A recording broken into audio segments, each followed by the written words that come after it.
நீங்க யாருக்குமா ஒரு ஆதரவு கொடுக்கலாம்? நாங்களா புள்ள வரும்போது அப்புறம் யாருக்கு கொடுக்க முடியும்? நம்ம புள்ள நிக்குது தலைப்புல, அப்புறம் என் பிள்ளைக்கு ஓட போடாம வேற எந்த நாய்க்கு நாதாரிக்கு போட சொல்றது? ஏன் இவ்வளவு நம்பிக்கை இருக்குமா? முதல் முறையா அவர் களம் காண்றாரு. முதல் முறையா இறங்குறாருன்னா முதல் முறையா இறங்கும் போது எதுக்கு நீங்க எல்லாம் ஆளுக்கால வந்து இந்த கூட்டம்லாம் ஓட்டா மாறுமான்னு ஏன் கேக்குறீங்க? ஓட்டா மாறிட்டா இப்ப என்ன செய்வீங்க? ஓட்டா மாறிட்டா என்ன செய்வ? சும்மா சிவனேனும் அமைதியா இருக்கிறவன சீண்டு விட்டுட்டு இப்ப வந்து உள்ள வரும்போது எனக்கு பயமா இருக்கு, விடவடம் இருக்கு, நடுக்குதுன்னா ஏன்? எப்போதுமே நீங்க தான் இருக்கணுமா? எப்போதும் குண்டு செட்ல தான் நாங்க குதிரை ஓட்டணுமா?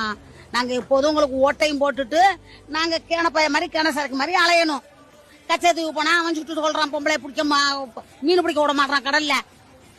சரியா போய் ஒரு ஏதாச்சும் முடியுமா ஒரு ஆஸ்பத்திரிக்கு ஓடணும், ஒரு இதுக்கு போலீஸ் ஸ்டேஷனுக்கு போனா அவன் கேட்கறான் லஞ்சம். நாங்க கட்டுற வரியில சம்பளமும் வாங்கிட்டு எங்களை லஞ்சமும் கேட்கறானுவோ. அந்த மாற்றம் வரும்ன்றீங்க? வரும், வர முடியும், வந்தா மாற்றம் வரும். இனிமே எந்த அரசியலும் வேணாம். புதுசா எங்களை கண்டிய புள்ள அவன் எத்தனையோ கோடி அதான் படிச்சு இல்ல, அவன் எத்தனையோ கோடி ஒரு படம் நடிச்சுக்கு சம்பாதிக்கிறான். அந்த பணம் வானா எனக்கு மக்கள் தான் வேணா எதுக்கு வரான்? எங்களை இருட்டுல கிடக்குற எங்களை வெளிச்சத்துக்கு கொண்டுகிட்டு வரான். அதனால அவனை தான் நாங்க வெளிச்சம் கொடுக்க முடியும். வாரவனே வந்து அன்னாடு நீனே வாங்கிட்டு போ, நீனே ஓட்டு போ, நீ 200 கொடுத்து ஓட்டு வாங்கிட்டு போ, நீ போய் மூட்டை மூட்டையா சேர்த்து உன் குடும்ப அரசியலுக்கு ஒரு பக்கமா வச்சுக்கிட்டு போ.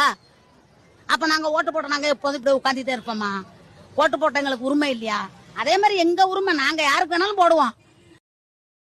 Download ShareChat.